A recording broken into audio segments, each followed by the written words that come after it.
ஐயா அவர்களை வணங்கி, தந்தது எந்தனை கொண்டது தந்தனை சங்கரா ஆர்கொலோ சதுரன். நான் என்னையை கொடுத்தேன், உன்னையை வாங்கிட்டேன்.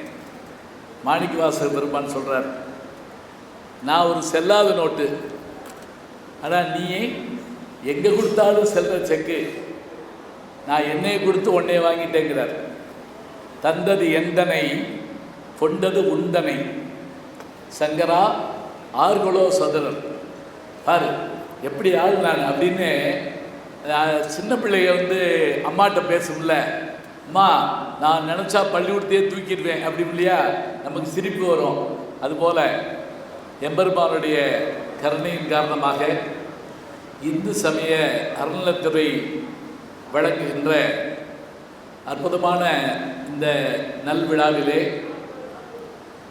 இந்த விழாவை மிகவும் சிறப்பாக நிகழ்த்துவதற்கு அனுமதி தந்து தமிழகம் முழுவதும் சித்தர் விழாவை நடத்துவதற்கான வாய்ப்பை தந்திருக்கக்கூடிய தமிழக முதல்வர் அவர்களுக்கு என்னுடைய முதல் வணக்கத்தை நான் மகிழ்வோடு தெரிவித்துக் கொள்கிறேன்.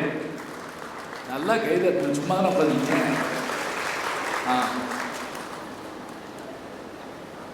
அவருடைய ஆணையின்படி இந்த விழாவை மிகச்சிறப்பாக தமிழகம் முழுவதும் கொண்டாடி வருகின்ற அறநிலைத்துறை அமைச்சர் ஐயா சேகர் பாபு அவர்களுக்கும் என்னுடைய அன்பு வணக்கத்தை மகிழ்வோடு தெரிவித்து,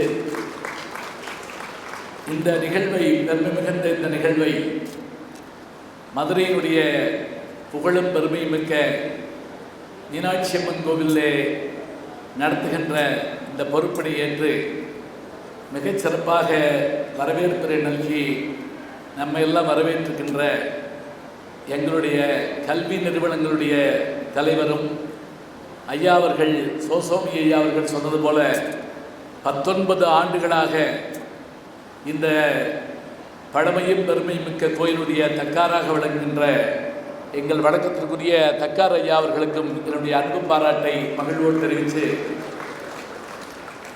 அவர் வந்த பிறகு என்ன சிறப்புன்னு நீங்கள் கேட்டிங்கன்னா, ஒரு முறை நான் இளையராஜா அவர்களை உள்ளே கூட்டிகிட்டு வந்தேன். அவர் எப்போ வருவார், நான் கூட்டிகிட்டு வந்தேன். 4 மணிக்கு வந்துடுவார், எப்போவுமே காலையில் 4 மணிக்கு. வந்த உடனே இப்படி கோயிலில் இப்படி காலை வச்சுட்டு அவர் சொன்ன ஒரு வார்த்தை என்னென்னா, இவ்வளவு சுத்தமாக இவ்வளவு அருமையாக பராமரிக்கக்கூடிய உங்கள் ஐயா அவர்களுக்கு ஒரு வணக்கத்தை சொல்லுங்கள் அப்படின்னார். ஏன்னா கோயிலுக்குள்ளே வர்றப்ப நமக்கு அந்த ஒரு சந்தோஷம் இருக்கணும். பெரும்பாலும் செய்கிற வேலை என்ன, பொங்கல் வாங்கி தின்ன உடனே நம்ம செய்கிறது என்னென்னா, தூணில் தடவுறதுக்காகவே தூண் இருக்குன்னு நினச்சிக்கிட்டு இருப்போம். அப்படிலாம் இல்லாமல் அதை சுத்தமாக வைத்திருந்து பெருமையோடு இதனை சிறப்பிக்கின்ற ஐயா அவர்களுக்கு வணக்கத்தை சொல்லி, இணையாணையர் அவர்கள், செயலர் அவர்கள், துணை ஆணையர் திருமிகு அருணாசலம் ஐயா அவர்கள் மற்றும் கோயில் பொறுப்பாளர்கள், இந்த நிகழ்ச்சிக்கு வந்திருந்து பெருமை சேர்த்த மாவட்ட ஆட்சித்தலைவர் அவர்கள், மதுரையிலே மீனாட்சி ஆட்சிதான் என்பதை நிரூபிக்கும் வகையமாக இங்கே மேயராக அமர்ந்திருக்கின்ற அம்மையார் அவர்களுடைய சிறப்பு நமக்கு ஒரு பெருமை. மீண்டும் மதுரையிலே பெண்ணாட்சி தான் அப்படிங்கிறதுக்கு ஒரு பெரிய மகிழ்ச்சி.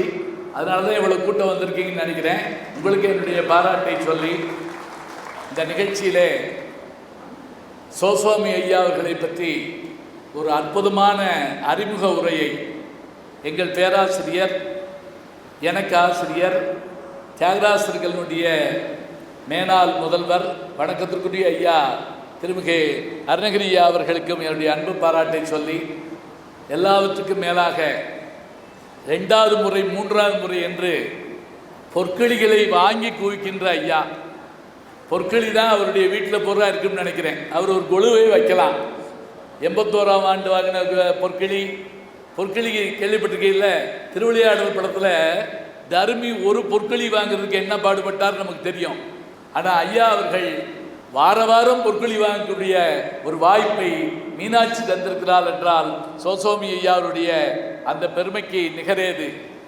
கண்ணதாசன் அவர்கள் குமுதத்தில் தொடர்ந்து எழுதிட்டு வந்தார். அப்படி எழுதிட்டு வர்றப்ப தமிழ்நாட்டில் இருக்க புலவர்கள் எல்லாம் அவருக்கு முதல் அடி எடுத்து கொடுக்கலாம். இந்த முதல் அடி எடுத்து கொடுக்குறதுனா என்ன தெரியுங்களா? சில நேரங்களில் நமக்கு முதல் அடி வராது, மறந்து போயிடும்.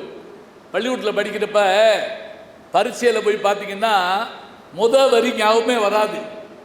இப்படி முதல் வரி வரலன்னா என்ன செய்வோம் அப்படின்னு யோசிச்சுட்டு இருப்போம். சேக்கிழாருக்கே முதல் அடியை எடுத்து கொடுத்தவர் யாருன்னா சிவபெருமான் தான். பெரிய புராணத்துக்கு உலகலாம் அப்படின்னு எடுத்து கொடுக்குறாரு.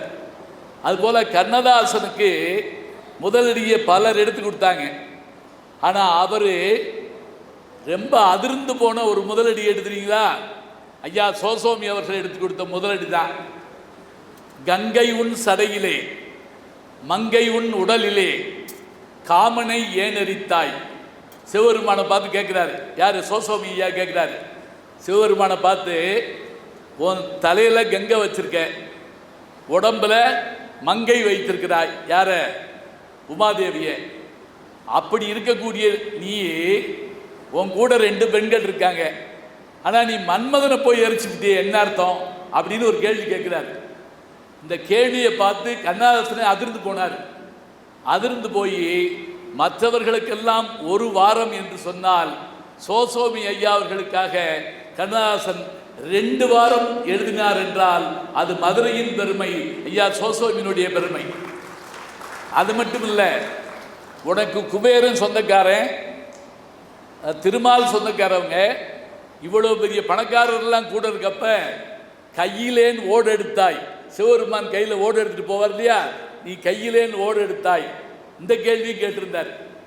அப்படி கண்ணதாசன் அவர்களே திகைக்க வைத்த பெருமை சோசோமி அவர்களுக்கு உண்டு என்றால் அவர்கள் இன்றைக்கு பாராட்டு பெற்றிருக்கிறார்கள்.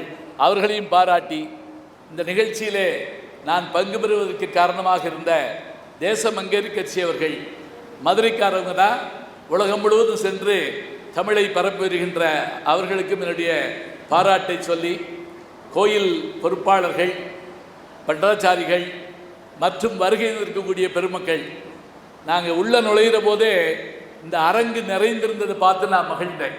உண்மையிலே வருகை தந்த உங்கள் அத்தனை பேருக்கும் என்னுடைய அன்பு பாராட்டை சொல்லி கொஞ்ச நேரம் நான் உங்கள்கிட்ட பேசலான்னு இருக்கேன்.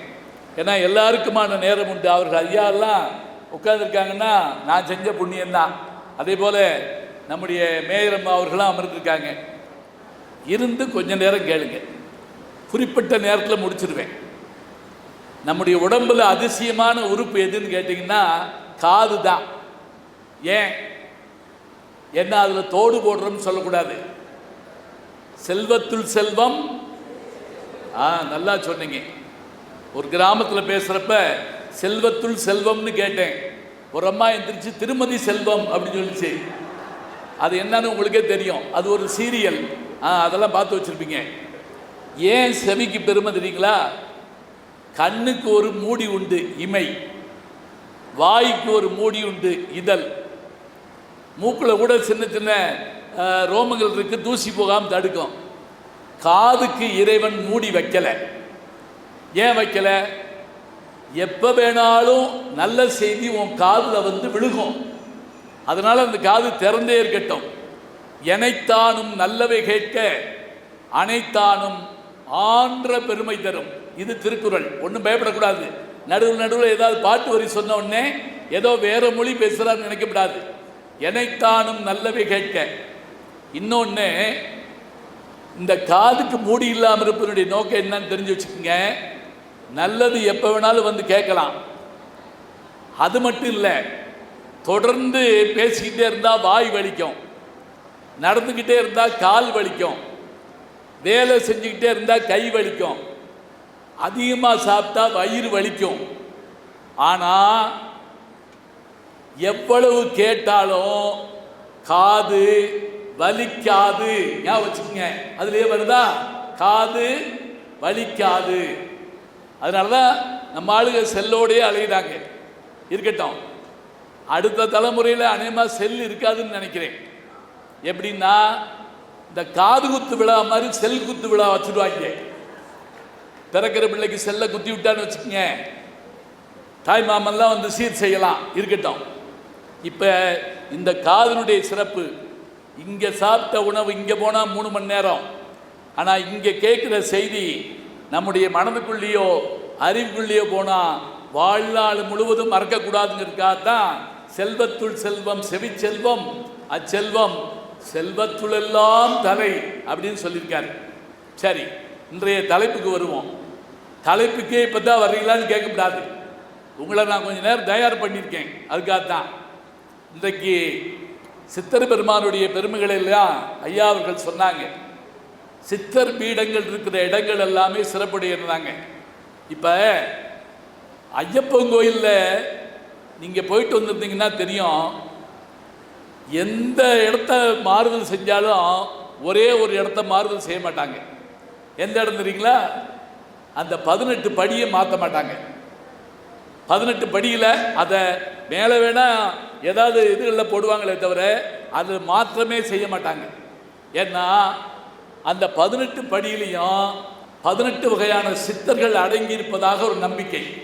பழனி எடுத்துக்கங்க, பழனியுடைய சிறப்பு என்ன அப்படின்னா போகர் அங்கு இருப்பதாக நமக்கு ஒரு நம்பிக்கை உண்டு. அதே மாதிரி நான் நாகப்பட்டினம் போயிருந்தேன். அங்கே சுனாமி வந்தப்ப அந்த பகுதி முழுவதும் அழிஞ்சது. ஆனால் அழியாமல் நின்ற ஒரு கோயில் கோரக்கநாதருடைய அந்த சித்தர் கோயில் மட்டும் அப்படியே இருந்தது. சந்தேகம் இருந்தால் நீங்கள் இப்பயும் போய் பார்த்துவாங்க. அவர் ஒரு சித்தர். சித்தர் இருக்கின்ற இடங்களில் அழிவு ஏற்படாது. சித்தர் யாருங்கிறத ஐயா சொன்னாங்க. நமக்கு வேணும்னு கேட்குறவங்க பொதுமக்கள், உலகத்துக்கு எது வேணும்னு கேட்குறவங்க சித்தர்கள். சித்தம் என்பது மனம். இந்த மனதை அடக்கி ஆள்றது சாதாரணமானது இல்லை. தாய்மானவ சாமின்னு ஒருத்தர் கேள்விப்பட்டிருப்பீங்க. திருச்சியில் மந்திரியாக இருந்தார். பிறகு ராமநாதபுரத்துக்கு பக்கத்தில் வந்து அவர் ஜீவசமாதி ஆனார்னு கேள்விப்பட்டிருப்பீங்க. அவர் சொல்கிறாரு, உலகத்திலேயே கஷ்டமானது எதுன்னா இந்த மனசு தானா, இதை அடக்கிறது தானா. மனம் என்பது உறுப்பா? ஒரு கேள்வி கேட்குறேன். மனம் என்பது உறுப்பு இல்லை. இப்போ இதயம் உறுப்பு, நுரையீரல் உறுப்பு, கல்லீரல் உறுப்பு. மனம் உறுப்பா? இல்லை. மனம் என்பது சிந்தனை. எப்படி உலகத்தில் எல்லாம் சாதிக்க முடியும்? தாய்மானவர் சொல்கிறாரு, மனசை மாத்திரம் அடக்க முடியாது. எதெல்லாம் சாதிக்க முடியுமா? முடியாததெல்லாம் முடியுங்கிறார். மதம் பிடிச்ச யானையை அடக்க முடியாதா? முடியாது, ஆனால் முடியும். கரடி சிங்கம் புலியெல்லாம் அடக்க முடியாதா? முடியாது, ஆனால் சர்க்கஸில் முடியும். இந்த வரும் ஆனால் வராதுன்னு பாக்கல, அது மாதிரி முடியாது ஆனால் முடியும்னு சொல்லிக்கிட்டே வருவார். எது முடியாது அப்படின்னு அவர் கடைசியாக முடிப்பார்னா, சிந்தையை அடக்கியே சும்மா இருக்கின்ற திறமறிது. கந்துக மதக்களிரை வசமாய் நடத்தலாம். இது இப்போ பாட்டு ஆரம்பிச்சிட்டேன், பாட்டு வரி. கந்துக மதக்களிரை வசமாய் நடத்தலாம், கரடி வெம்புலி யானையும் கட்டலாம், ஒரு சிங்கம் முதுகின் மேற்கொள்ளலாம், கச்சவி எடுத்தாட்டலாம். கச்சவினா பாம்புன்னு அர்த்தம். பாம்புக்கு காது கிடையாது, ஞாபகம் வச்சுக்கோங்க. அப்புறம் மகுடியில் ஆடுது அப்படின்னு கேட்காதீங்க, அது மகுடி அசைகிறத பார்த்து ஆடுமா. அதாவது பாம்பு இந்த காதில் கேட்கக்கூடிய ஒலியால் இருக்குல்ல, அதை கண்ணுக்கான இதாக மாற்றிடுமா. இப்படி வச்சுக்கோங்க, இங்கிலீஷில் சொன்னால் புரியும். சவுண்டு வேவ்ஸை லைட் வேவ்ஸாக மாற்றிடுமா. அதுதான் அதுக்குரிய ஆற்றலாம். கச்சவி, கச்சவி எடுத்து ஆட்டலாம். வெந்தலில் ரத வைத்து 5 லோகத்தையும் வேதித்து விட்டுணலாம். அது என்னன்னா ரசவாதம்னு பேர், சித்தர்கள் செய்வாங்க. தகரத்தை தங்கமா மாத்துறதுன்னு சொல்லுவாங்க இல்லையா, அது எல்லாம் செய்யலாம். சிந்தையை அடக்கிய சும்மா இருக்கின்ற திறமறிது சித்தாகியன் சித்தமிசை குடிகொண்ட அறிவான தெய்வமே தேசோமயானந்தமே. இதுதான் அந்த பாட்டு. ஒரே ஒரு உதாரணம் சொல்லிட்டு அடுத்த விஷயத்துக்கு வர்றேன். ஏன் மனசை அடக்க முடியாதுன்னு சொல்லிட்டுங்களா? இப்போ நீங்கள் எல்லாரும் இங்கே தானே உட்காந்துருக்கீங்க. நீங்கள் என்னை பார்த்துக்கிட்டு வேறு இருக்கீங்கல்ல, கேட்டுக்கிட்டு இருக்கிறதா நான் நம்புறேன்ல. ஆனால் மனசு என்ன செய்யுமா? வீட்டை பூட்டினோமா, செருப்பை வெளியே போட்டோமா, அவர் கதவை பூட்டிட்டு போயிருப்பாரா, சாவியை பக்கத்து வீட்டில் கொடுத்துருப்பாரா, எவ்வளவு வேகமாக பயணம் தெரியுமா? வில்லிபாரதத்தில் நச்சுப்பைகை சர்க்கத்தில் யக்ஷன் கேட்குற கேள்விக்கு தருமன் சொல்கிற பதில் உலகத்திலேயே வேகமானது எதுங்கிற கேள்விக்கு அவன் சொல்கிறான் மனம் அப்படிங்கிறான். மனம் மாதிரி வேகமானது இல்லை. இந்த மனதை கட்டுப்படுத்தக்கூடிய வல்லமை சித்தர்களுக்கு உண்டு. சரி, அடுத்த ஒரு கேள்வி என்ன? இங்கு அநேக சித்தர்கள் இங்கே இருக்காங்க. இன்றைக்கு நாம் யாருடைய பிறந்தநாளை கொண்டாடுகின்றோம் என்றால் சுந்தரானந்த சித்தர் அவர்களுடைய ஜீவசமாதியான நாள். அதை கொண்டாடுறோம். இப்போ இன்னொரு கேள்வி என்ன அப்படின்னா, இங்கே ஒரு சித்தர் இருக்காரு கோயிலில், எல்லாம் வல்ல சித்தர், துர்க்கையை சுற்றி வர்றீங்க இல்லையா, அப்போ இருக்கார்ல, அவர் தான் கல்யாணிக்கு கரும்பு கொடுத்தவர், அவர் தான் சித்த வேலைகள்லாம் செஞ்சு காமிச்சவர். அவர் இல்லை, இவர். அதான் வேறுபாடு தெரிஞ்சுக்கிங்க. இவர் வேற, அவர் வேற. அப்போ அவர் எங்கே இருக்கார்? மதுரையில். இந்த தலைப்பில் பேச சொன்ன உடனே நான் பட்டபாடு எனக்கு தான் தெரியும். நான் சித்தரையே தேடி அலைஞ்சிடலாம் போல் இருக்கு. சுந்தரானந்த சித்தர் மதுரையில் எங்கே இருக்காருன்னு எனக்கு கண்டுபிடிக்க முடியலை. சரி, என்னை ஒரு கேள்வி கேட்கலாம். நீ யாராவது சித்தரை பார்த்துருக்கியா? ஒரு கேள்வி கேட்கலாம். அவங்க கண்ணுக்கு தெரிய மாட்டாங்கன்னு சொல்லுவாங்க. தெரிஞ்சாலும் அவங்க தான் நமக்கு தெரியாதான். நான் பார்த்தது ஒன்று சொல்லட்டுங்களா? திருவண்ணாமலையில் 1992 பாண்டிச்சேரி வானொலிக்காக நான் நேர்முக வர்ணனைக்கு போயிருந்தேன். எப்படி மீனாட்சி கல்யாணத்துக்கு அழகர் ஆற்றுல இறங்குறப்ப நேர்முக வர்ணனை பண்ணுமோ அது மாதிரி போயிருந்தேன். போனால் 16 மைல் மேலே போய் நடக்கணும். எங்கே? அந்த தீபம் ஏற்றுற இடம் இருக்கு இல்லையா, அதுக்கு 16 மைல் நடக்கணும். என் கையில் சாப்பாடை கொடுத்து அனுப்பிவிட்டாங்க. காலையில் 6 மணிக்கு கிளம்பி போயிட்டேன். என் கூட 2 டெக்னீஷியன் வர்றாங்க, தொழில்நுட்ப அறிஞர்கள். 4 பேர் கோயில்காரவங்க வர்றாங்க. போயிட்டோம். திருவண்ணாமலை உச்சிக்கு போயாச்சு. எத்தனை பேருக்கு போனீங்களோ தெரியல, போயிருக்கிறதுக்கான வாய்ப்பு இல்லை. அங்கே போய் சேர்றப்ப மணி 3. மழை வர்ற மாதிரி இருக்கு. மரம் கிடையாது, வேற ஒன்றுமே கிடையாது. எப்போவாது மேகம் மாத்திரம் வந்துட்டு போகுது. அதில் ஒரு உருவம் ஒரு பாறைக்கடியிலிருந்து தவந்து இன்னொரு பாறைக்குள்ளே போனதை நான் பார்த்தேன். ஒல்லியா துரும்பு மாதிரி நம்ம சொல்லும்ல, அது மாதிரி அப்படியே ஊர்ந்து போகிறத பார்த்தேன் நான். எனக்கு ஒரு சந்தேகம், அவர் மனுஷனா? ஏன்னா நாங்கள் தான் முதல்ல வர்றோம், வேறு யாரும் வரல. பார்த்துட்டு நான் கூட இருந்தவர்கிட்ட கேட்டேன், இப்போ போனவர் யாருன்னு. அவர் என் கையை பிடிச்சிக்கிட்டாரு. பேசாமல் இருக்க அப்படின்னாரு. என்ன அப்படின்னு? இந்த மலையில், அது சித்தர் மலைன்னே சொல்லுவாங்க, திருவண்ணாமலை. அதனால தான் மற்ற நாட்களில் அதில் ஏற மாட்டாங்க. இந்த கிரிவலம் வர்றதுனுடைய நோக்கம் என்னென்னா, அந்த வைப்ரேஷன் கிடைக்கிறதுங்கிறதுக்காக. அந்த ஒரு நாள் மட்டும்தான், என்னைக்கு கார்த்திகை தீபத்து அன்னைக்கு மட்டும்தான் மேலே ஏற முடியும். அவர் என் கையை பிடிச்சி சொல்கிறாரு, இங்கே இருக்கக்கூடிய சித்தர்களில் ஒருத்தர், இவரை நீங்கள் பார்த்தீங்கன்னு சொல்கிறதே ஆச்சரியம்னாரு. எனக்கு இன்னைக்கு வரைக்கும் பார்த்தமா இல்லையான்னு கூட ஒரு சந்தேகம் வந்துருச்சு. ஏன்னா அவர்கள் உணவை பற்றி கவலைப்பட மாட்டார்கள். காற்றையே உணவாக சாப்பிடக்கூடிய ஆற்றல் அவர்களுக்கு உண்டுங்கிறாங்க. அவர்களுக்கு என்னென்ன தெரியும்? குண்டலினியை எழுப்ப தெரியுங்கிறாங்க. குண்டலினி இங்கிருந்து இந்த இடத்துல இருக்கு, நம்முடைய உடம்பினுடைய கீழ்ப்பகுதியில், முதுகெலும்பினுடைய அடிப்பகுதியில் இருக்கு.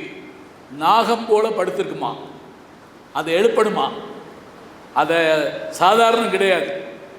மூலாதாரத்து மூண்டல்களை காலால் எழுப்பும் கருத்தினை அறிவித்து, யார்? ஔவையாருடைய விநாயகர் அகவல். சீதக்கலப செந்தாமரைப்பும் பாத சிலம்பு பலைசை பாட. அதில்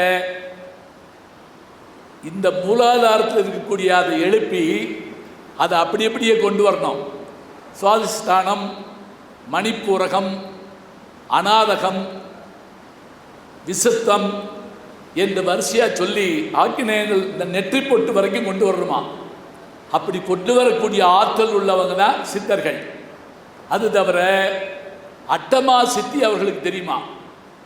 அட்டமா சித்தினா அஷ்டம்னா 8, அட்டமி சொல்கிறோம் இல்லையா, 8. அந்த அட்டமா சித்தி என்ன அப்படின்னா, அனிமா, மகிமா, கரிமா, லகிமா, அதே போல் அதில் இருக்கக்கூடிய பிராத்தி, அந்த வார்த்தைகள் பிரகாமியம், இந்த ஈசத்துவம் என்று சொல்லக்கூடிய இந்த 8ல் ஒவ்வொன்றுக்கும் ஒவ்வொரு பொருள் உண்டா. அனிமான்னு என்னன்னா உடம்பு அணு மாதிரி மாற்றிக்கிறது, கரிமான்னா பிரம்மாண்டமாக விசுரூபம் எடுக்கிறது, லகிமான்னா காற்றுல பறக்கிறது, பிரகாமியம் என்னன்னா கூடு விட்டு கூடு பாயிருது, பரகால பிரவேசம்னு அதுக்கு பேர். ஒரு உடம்புலேருந்து இன்னொரு உடம்புக்குள்ளே போகிறது, இதெல்லாம் செய்யறது. இதெல்லாம் செய்யக்கூடியவர்கள் சித்தர்கள். சரி, இந்த சுந்தரானந்த சித்தர் எங்கே இருக்கார்? நமக்கு தெரிஞ்சு சித்தர் 11 சித்தர்களில் முதல்ல சொல்லப்படுறவர் அகத்தியர் தான். அகத்தியர் வடநாட்டிலேருந்து தமிழ்நாட்டுக்கு வந்தாருப்பாங்க. எப்போ வந்தார்? சிவபெருமானுக்கும் உமையம்மைக்கும் திருமணம் நடந்த போது எல்லாரும் அங்கே போனாங்க. பூமி ஒரு பக்கம் சாஞ்சிருச்சு. உடனே சிவபெருமான் அகத்தியரை கூப்பிட்டு, நீ தெற்கு பகுதிக்கு போப்பா, பூமி பேலன்ஸ் ஆகும் அப்படின்னாராம். போயிட்டு வா. அப்போ அவர் கேட்டாரா, உங்கள் கல்யாணத்தை பார்க்க உலகமே இங்கே வந்திருக்கு, என்னைய அங்கே போ சொல்கிறீங்களே, என்ன அர்த்தம்? அதுக்கு அவர் சொன்னாரா, நீ பொதிகை மலையிலிருந்தே இமயமலையை பார்க்கலாம். அது மட்டுமில்லை, நீ எப்போது பார்க்க வேண்டும் என்று நினைத்தாலும் அப்போது எங்களுடைய திருமண காட்சியை உன் கண் முன்னே தோன்றுமாறு செய்வோம். இதை நான் வகுப்பில் பாடமாக நடத்தினேங்க. இந்த பாடமாக நடத்தினேன். பையன் கேள்வி கேட்டான், ஐயா ஒரு அளவுக்கு சொல்லுங்க, இங்கேருந்து பார்த்தா எதிர்த்த வீடு தெரியும், அல்லது மேலே ஏறி பார்த்தா மதுரை தெரியும், அவ்வளோதான்.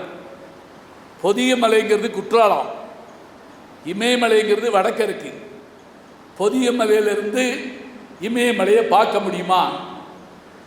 அவரு நம்பி வந்தாரு அப்படின்னா நான் சொன்னேன், பார்க்க முடியாது. சரி, இந்த வட்டம் ஒலிம்பிக் போட்டி பார்த்தியான்னு கேட்டேன்.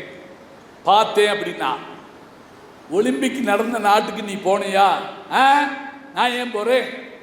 எங்கள் வீட்டு டிவியில் ஒலிம்பிக் நடந்ததை நான் உட்காந்து பார்த்தேன். இதை நான் நம்பணுமா?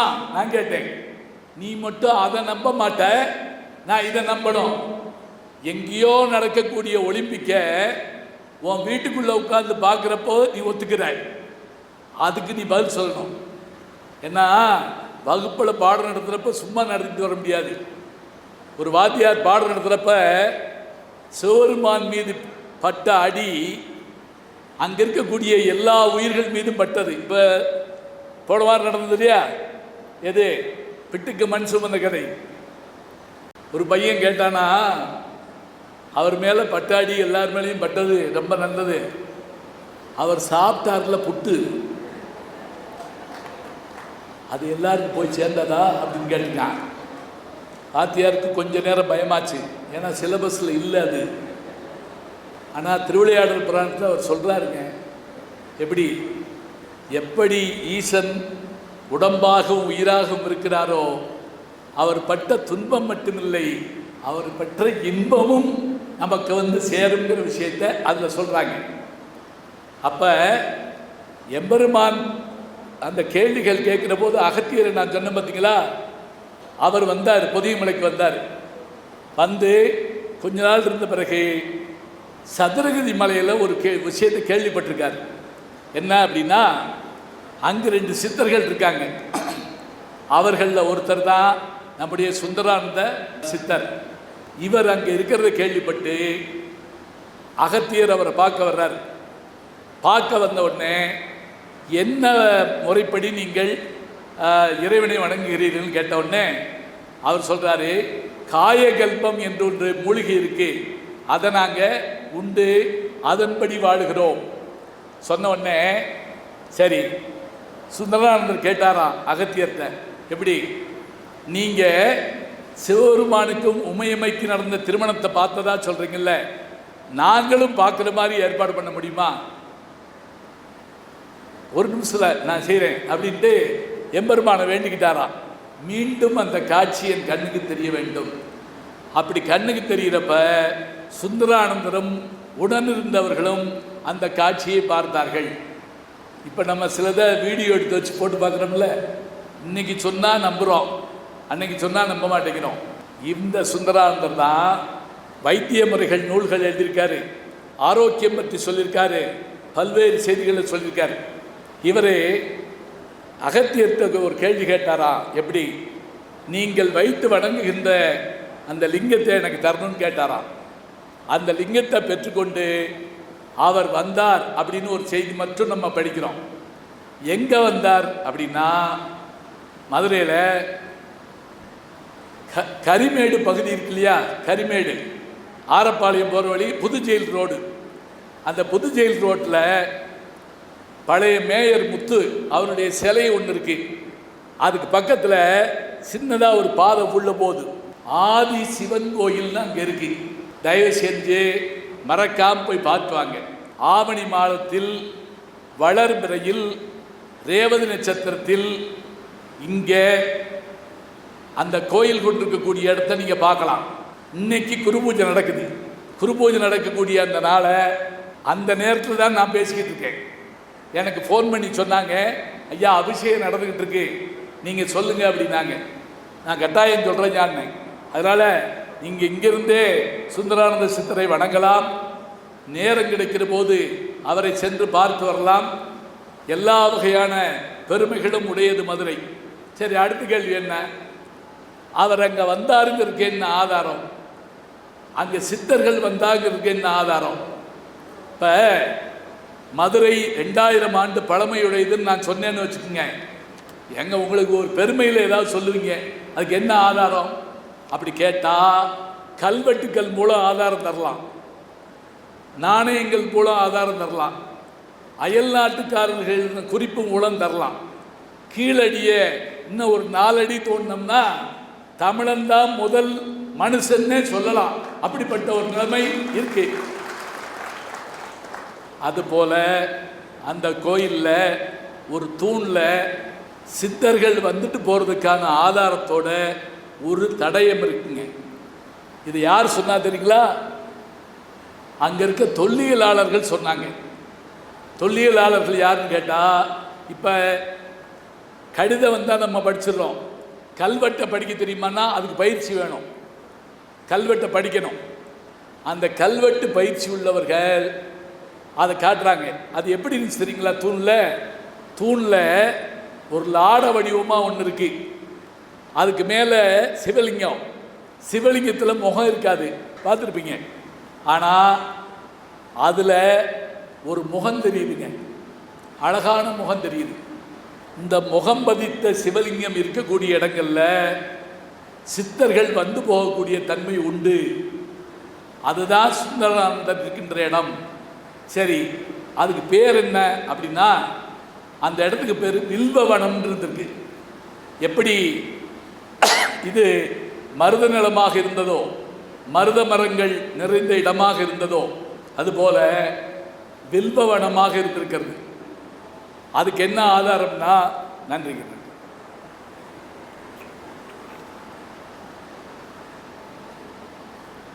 அங்க இருக்கக்கூடிய சிவபெருமானுக்கு பேரு வில்வவனேஸ்வரர்.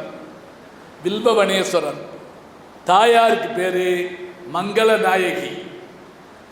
அது மட்டும் இல்லை, இப்போ நம்ம அம்மன் சன்னதி தனியாகவும் சாமி சன்னதி தனியாகவும் பார்க்குறோம். ரெண்டும் சேர்ந்து இருக்க மாதிரியான இடங்கள் சில இருந்து மதுரையில் ஆதி சொக்கநாதர் கோயில், இன்னொன்று இம்மையில் நன்மை தருவார் கோயில். இந்த கோயிலெல்லாம் சேர்ந்துருப்பாங்க. இந்த கோயிலில் ஒரு ஆச்சரியம் என்னென்னா, நாம் நின்று பார்த்தோம்னு சொன்னால் 2 கருவறையும் கண்ணுக்கு தெரியுது. அதாவது ஒரே நேரத்தில் 2 அம்மனையும் பார்க்கலாம், சிவபெருமானையும் பார்க்கலாம். 2 கண்கள் 2 காட்சி காண முடியுமான்னு கேட்குறாங்க. கண்ணாசன் கேட்பார், 2 கண்கள் 2 காட்சி காண முடியுமா, இதய வீணை தூங்கும் போது பாட முடியுமான்னு கேட்போம்.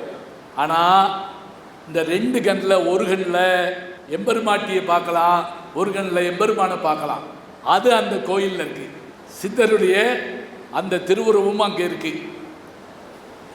10வதுக்கு வாயு மூலையில் ஆஞ்சநேயர் இருக்கார். இந்த கோயிலை மறக்காமல் போய் தரிசனம் பண்ணுங்க. இதில் என்ன சிறப்பு? ஐயா சொன்னாங்கல்ல, பௌர்ணமி அன்றைக்குத்தான் சித்தர்கள் வருவார்கள். அதனால தான் கிரிவலம் வர்றோம். பௌர்ணமி அன்னைக்கு அங்கே விளக்கு பூஜை நடக்குது, அன்னதானம் நடக்குது. நான் போனோடனே கேட்டேன், அன்னதானத்துக்கு என்ன செலவாகும்? அவங்க ஒரு தொகை சொன்னாங்க. நான் உடனே என்ன செஞ்சேன்னா, இதுக்கெல்லாம் வாய்ப்பு கிடைக்காது, அந்த தொகையை நான் தர்றேன்.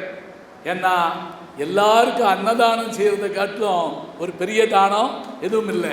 அதுதான் சிறப்பு. அந்த அன்னதானம் அங்கு நடைபெறுகிறது. அமாவாசை இன்றைக்கு நடைபெறுகிறது, விளக்கு பூஜை நடைபெறுகிறது. கோவில் காலையில் 7 மணிலிருந்து 11 மணி வரைக்கும் தான் இருக்கும் காலையில். அதனால் மற்ற நாட்களில் பார்க்க முடியாது. இந்த நேரத்தில் போய் பாருங்கள். சுந்தரானந்தருடைய பெருமைகளை நம்ம சொல்லிக்கிட்டே வர்றப்ப மற்ற சித்தர்களை பற்றி நம்ம கேள்விப்பட்டிருக்கோம். பட்னத்தார் ஒரு சித்தர், ஐயா சொன்னார் பாருங்க. ராமலிங்க வள்ளலார் ஒரு சித்தர், பத்திரகிரியார் ஒரு சித்தர். சித்தர்களை பற்றி நம்ம தெரிஞ்சுக்கிறதா இருந்தால் அவர்கள் சொன்ன வேலை என்ன, செய்த வேலை என்ன? முதல்ல மருத்துவங்க. இந்த நாட்டினுடைய மருத்துவத்தை நமக்கு சொன்னவர்கள் சித்தர்கள் தான். அதில் ஒன்று என்ன அப்படின்னா, அவங்க நினச்சா எதையும் சாதிச்சு காட்டுவாங்க. ஒரு சின்ன உதாரணம் மாத்திரம் சொல்லிட்டு முடிச்சிடுறேன். சித்தண்ணா வாசலுக்கு போயிருந்தேன். சித்தண்ணா வாசல் எங்கே இருக்குன்னு கேட்டால் புதுக்கோட்டை மாவட்டம்.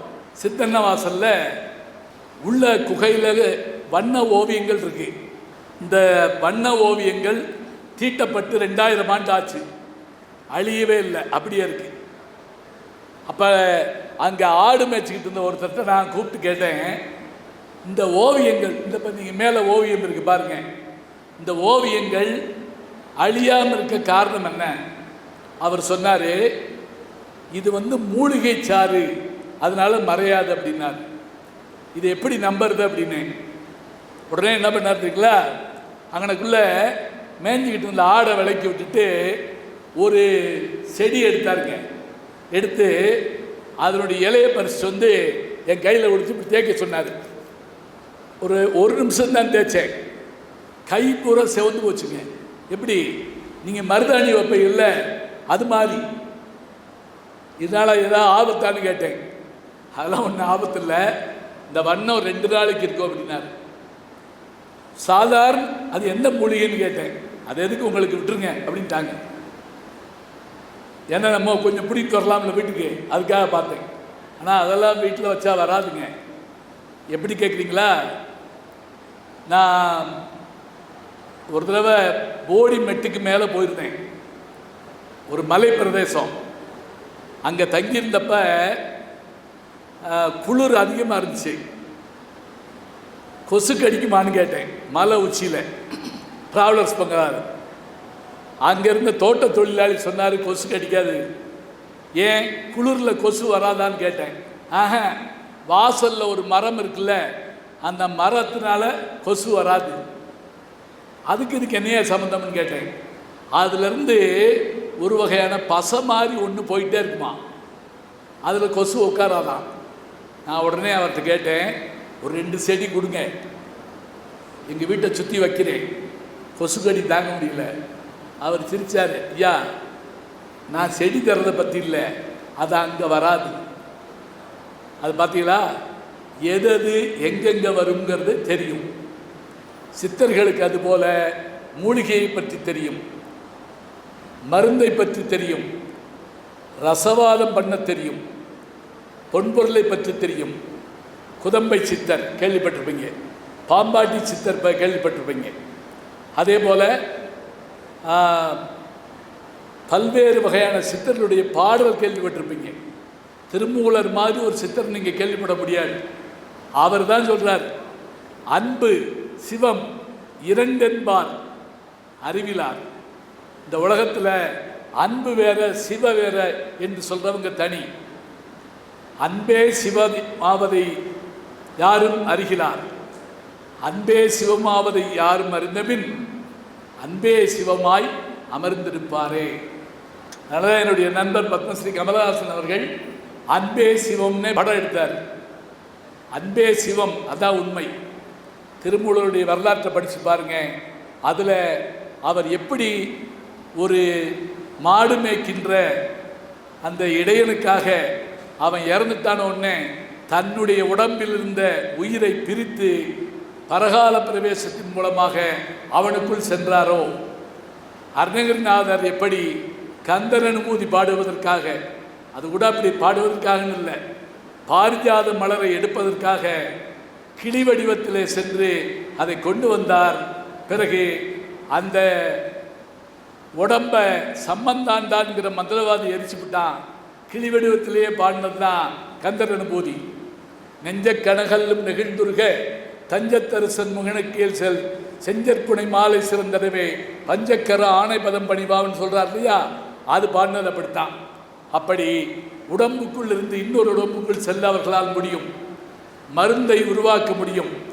வள்ளல் பெருமான் காற்றோடு கலந்து வாழுகிறார் என்று சொல்லுகின்றோம். அப்படிப்பட்ட சித்தர்கள் நிறைந்த நாடு. எங்கள் ஐயா தலைவர் ஐயா அவர்கள் சொல்லுகிற போது, வேறு எந்த பூமிக்கும் இல்லாத பெருமை நம்முடைய நாட்டுக்கு உண்டு என்றால் இது சித்தர்கள் நாடு.